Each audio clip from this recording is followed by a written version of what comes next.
Alright guys, what's going on? So I want to do a real quick video just on 3 tips that I found very helpful when playing the new spillover or new crisis spillover event in this game. So number 1, the auto turret is awesome and does a great job, especially in this mode. And if you haven't unlocked it, I do have a video on that. I'll put it here. But yeah, the auto turret, I mean, it just adds another set of eyes with this mode, which is also very helpful because you need as many eyes as you can, and it does only engage one enemy at a time, but as you can see, it highlights where the enemies are, even behind walls.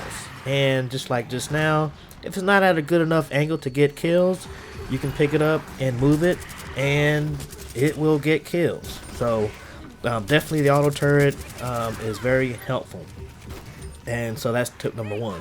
Tip number 2, everyone needs to get canisters, and here's why. So especially starting out the mode, get canisters, everyone. So this one guy has one, and you don't have to plant it as soon as you get there. You can drop it down, and then everybody can actually get the defenses up, set up, and everything like that.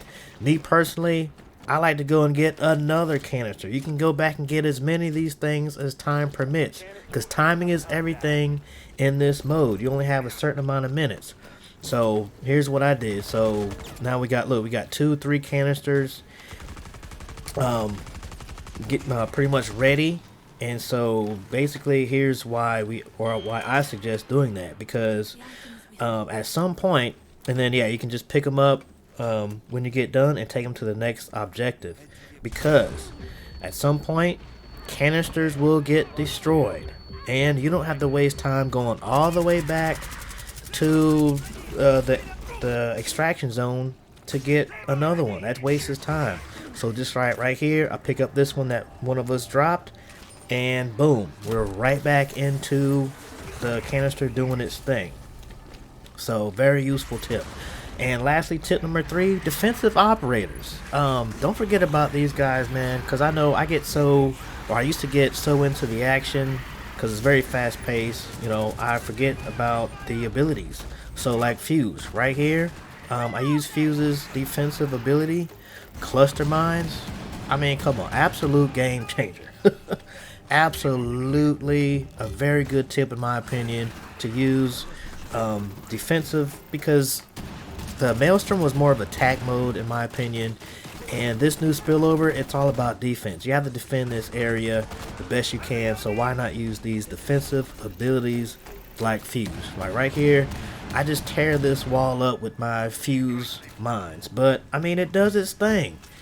Like right here, I think I only get 1 or 2 kills, maybe 1 kill on this one, but I mean, it's still a good a thing to do here. So, and also defensive wise, and I'm gonna butcher this name, but Takana, I'm just saying Takana's turret, another game changer in my opinion, especially in this defensive mode.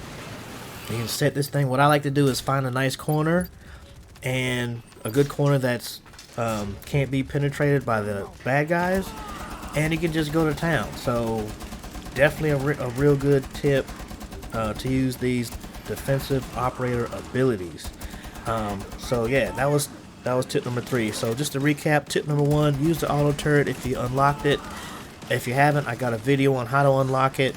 Tip number 2 was everyone needs to get canisters, and going back and get canisters so you don't have to waste time in between missions. And number 3, defensive operators, man.